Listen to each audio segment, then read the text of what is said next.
Comprehensive insurance में आपकी bike और जो थर्ड पार्टी डैमेजेस होते हैं, वेदर इट इज़ प्रॉपर्टी या किसी को इंजरी हो जाती है, सो बाइक का प्रीमियम कम करने के दो सबसे बढ़िया तरीके हैं। पहला सबसे बढ़िया तरीका है कि आप फॉर एग्जांपल आपने 2020 में एक बाइक ली जिसका प्राइस था 1 लाख रुपए, तो जैसे ही वो शोरूम से निकलती है अगले साल उसकी बाइक की वैल्यू जो होती है वो हो जाती है। हमने अभी रिसेंटली 3 महीने पहले ही पॉलिसी बाजार में क्लेम्स का पूरा प्रोसेस इस्टेब्लिश करा है फॉर 2 व्हीलर। सो कस्टमर्स जिन्होंने हमसे पॉलिसी ले रखी है, बाइक इंश्योरेंस ले रखी है, they just need to reach out to us. Hello and welcome to another insightful session of Ask PB. I am your host Vatsala, and today we are here to give you all your answers regarding bike insurance. इस पर बात करने के लिए हमारे साथ जुड़ रहे हैं मानस Kapoor, who heads two-wheeler insurance at PolicyBazaar. Before diving in, if you find this session insightful, please don't forget to like, share and subscribe. Welcome to the show, Manas. Thanks. So Manas, let's start with our first question. Comprehensive या third party insurance, इन दोनों में से क्या लेना सही है और क्यों? सो कॉम्प्रिहेंसिव इंश्योरेंस में आपकी बाइक और जो थर्ड पार्टी डैमेजेस होते हैं, वेदर इट इज़ प्रॉपर्टी या किसी को इंजरी हो जाती है, तो वो दोनों कवर्ड होते हैं वर्सेस थर्ड पार्टी इंश्योरेंस जो खाली दूसरी प्रॉपर्टी या किसी को इंजरी हो जाती है वो कवर करते हैं। So we always advise that it is good to buy a comprehensive insurance, क्योंकि अगर कोई नेचुरल डिजास्टर हो गया, कभी फायर में आपकी बाइक फंस गई, तो उस पॉइंट पे जो टोटल लॉस होता है वो कवर्ड हो जाता है in comprehensive bike insurance. So we recommend to buy comprehensive bike insurance. Manas, क्या बेस्ट तरीका है अपनी बाइक इंश्योरेंस के प्रीमियम को कम करने का? सो बाइक का प्रीमियम कम करने के दो सबसे बढ़िया तरीके हैं। पहला सबसे बढ़िया तरीका है कि आप एक्टिव स्टेट में पॉलिसी रिन्यू करें, क्योंकि हम देखते हैं काफ़ी कस्टमर्स ऐसे होते हैं जिनकी पॉलिसी एक्सपायर हो जाती है, उसके बाद वो पॉलिसी बाय करते हैं। उस सिनेरियो में क्या होता है कि जो नो क्लेम बोनस होता है उनको वो नहीं मिलता। तो that is why it is very good to renew और buy the policy before it is expired. And secondly, what is the IDV that the customer is eligible for? So उस case पे customer can reduce or increase their premium.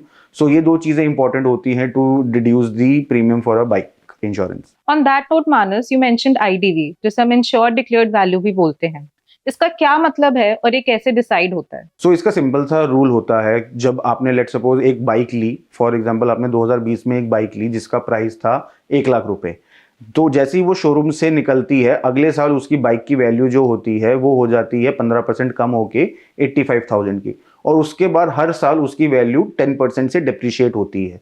ये bike की value होती है कि अगर आपकी बाइक चोरी हो जाती है या बाइक को टोटल लॉस हो जाता है in case of natural disaster या किसी डैमेज की वजह से, तो ये जो बाइक की वैल्यू होती है ये आपको पूरी मिलती है इन बाइक इंश्योरेंस, अगर आपने कॉम्प्रिहेंसिव प्लान या stand alone own damage plan ले रखा है। तो IDV is basically a bike value, जो आपकी बाइक की एक तरीके से वैल्यू है whenever there is a total loss or theft in case of bike insurance. मानस, अगर किसी को नया बाइक इंश्योरेंस लेना है तो किन किन चीजों का उसे ध्यान रखना चाहिए? सो न्यू बाइक इंश्योरेंस के लिए कुछ चीज़ों का बहुत इंपॉर्टेंट ध्यान रखना चाहिए। पहला कि आपकी जो आईडीवी है, जो अभी हमने बात करी कि वो आईडीवी क्या है, क्योंकि वो एक्स शोरूम प्राइस के बेसिस पे होती है, वो टोटल बाइक की वैल्यू पे नहीं होती। बाइक की वैल्यू मतलब जैसे अगर आप जाओगे तो वो आपको आरटीओ चार्जेस और 2-3 तरीके के और एडिशनल चार्जेस लगाते हैं, एक्सेसरीज वगैरह, वो नहीं, खाली बाइक का जो एक्स शोरूम प्राइस है उसके बेसिस पे आपको आईडीवी लेनी होती है।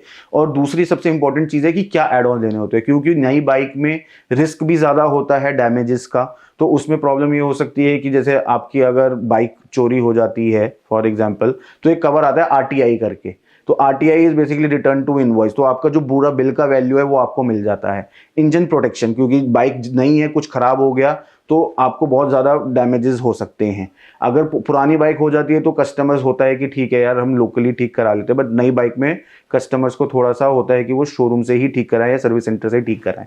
तो इसलिए न्यू बाइक के लिए एड-ऑन्स इज वेरी इंपॉर्टेंट, क्या एड-ऑन्स लेने चाहिए। And second is the bike की वैल्यू। मानस, अगर हम क्लेम्स प्रोसेस की बात करें तो वो प्रोसेस कैसे स्पीड अप हो सकता है एंड क्या क्या डॉक्यूमेंट्स रिक्वायर्ड होते हैं? हमने अभी रिसेंटली 3 महीने पहले ही पॉलिसी बाजार में क्लेम्स का पूरा प्रोसेस इस्टेब्लिश करा है फॉर 2 व्हीलर।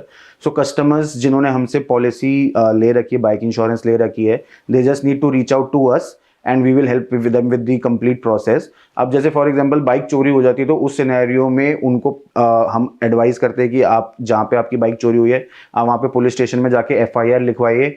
फिर हम वो एफआईआर के बेसिस पे इंश्योर को रेस करते हैं क्लेम, एंड उसके बेसिस पे फिर वो क्लेम चेक होता है, जेन्युइन होता है तो उसके बेसिस पे अमाउंट दिया जाता है। अगर नॉर्मल वो अगर उनकी बाइक पे डैमेज है तो वो जैसे ही हमारे को इन्फॉर्म करते हैं, डिपेंड ऑन कि कितना डैमेज है और कितने टाइम लगता है ठीक होने में। अगर क्लेम इंटीमेट लेट सपोज अगर 15 तारीख को हो रहा है तो by 5 to 10 days the bike can get deliver to the customer if it is nominal damages, and पैसा भी रिम्बर्स हो जाता है। एनसीबी, जिसे हम नो क्लेम बोनस भी कहते हैं, वो क्या होता है और हम उसे कैसे यूज कर सकते हैं? So no claim bonus is एक बहुत अच्छा यूज केस है for people who are buying motor insurance for general, if I say. Basically ये होता है कि आपने कभी भी अगर क्लेम नहीं लिया हो, क्योंकि हम जब देखते हैं बाइक इंश्योरेंस में तो क्लेम फ्रीक्वेंसी जो लोग क्लेम रेस करते हैं वो कम होते हैं as compare to car insurance. उसकी वजह से कस्टमर्स का जो नो क्लेम बोनस होता है that gets added up every year and that gets reduced in the price. तो जैसे हमने पहले बोला कि how bikes premium gets defined, उसमें no claim bonus is a very good component जिसकी वजह से आप डिस्काउंट ले सकते हैं अपने प्रीमियम पे और उसका एडवांटेज ले सकते हैं।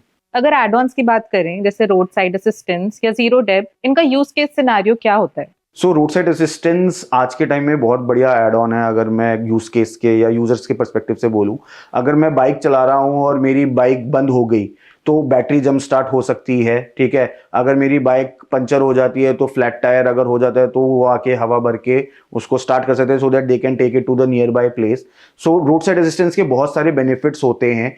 हम ये भी देखते हैं कि बहुत सारे ऐसे आज के टाइम में super bikes is very prominent, तो उसमें लोग क्या करते हैं, लेह लद्दाख लेके जाते हैं और बीच में पानी से भी बाइक लेके जाते हैं, तो वहां पे द प्रोबेबिलिटी ऑल्सो इंक्रीजेस। तो उस सिनेरियो में roadside assistance becomes a very good use case for all the customers who are buying bike insurance.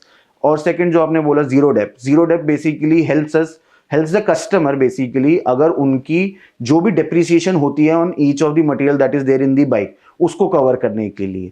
तो अगर लेट सपोज कुछ प्लास्टिक है जिसकी डेप्रिसिएशन कुछ हो रही है हर साल, अगर कस्टमर जीरो डेप्थ कवर ले रहा है तो उसको पूरा उसका एडवांटेज मिलेगा with the back value. Let's move to our audience questions now. So हमारा फर्स्ट ऑडियंस क्वेश्चन है राजेश से। He is asking bike insurance premium rates को कौन से फैक्टर्स अफेक्ट करते हैं और मैं अपना प्रीमियम कैसे कम कर सकता हूँ? सो बाइक इंश्योरेंस प्रीमियम के जो फैक्टर्स होते हैं, एक होता है आपका आईडीवी कि आपकी क्या बाइक की वैल्यू है, और दूसरा होता है कि आपका नो क्लेम बोनस। और नो क्लेम बोनस जो होता है वो आप किस स्टेट में आप बाय कर रहे हैं, कि आपकी पॉलिसी प्रीवियस पॉलिसी क्या एक्टिव है या एक्सपायर्ड है, उस केस में आता है। तो अगर आपकी पॉलिसी एक्टिव है तो आप नो क्लेम बोनस का बेनिफिट उठा के अपने प्रीमियम को कम कर सकते हैं। और आईडीवी आपको ज्यादा लेनी है कम लेनी है वो आप आके चेक करके उसके बेसिस पे आप अपना प्रीमियम डिसाइड करके पॉलिसी ले सकते हैं। Our second audience question is from Raman. He is asking, क्या बाइक इंश्योरेंस थेफ्ट या एक्सीडेंट से होने वाले डैमेज को कवर करता है और क्या इसमें कोई एक्सक्लूजन्स हैं जो मुझे ध्यान में रखने चाहिए? सो बाइक इंश्योरेंस में जैसे हमने बात करी थी कि दो तरीके के प्लान होते हैं। एक होता है थर्ड पार्टी, जिसमें खाली अगर आप थर्ड पार्टी को कुछ इंजरी होती है या प्रॉपर्टी डैमेज होता है तो कवर करता है। उस केस में एक्सीडेंट या थेफ्ट कवर नहीं होता है आपकी बाइक इंश्योरेंस का। बट जो दूसरा प्लान होता है जिसको हम कॉम्प्रिहेंसिव प्लान बोलते हैं, उसमें टीपी थर्ड पार्टी और ओडी दोनों कंपोनेंट होते हैं।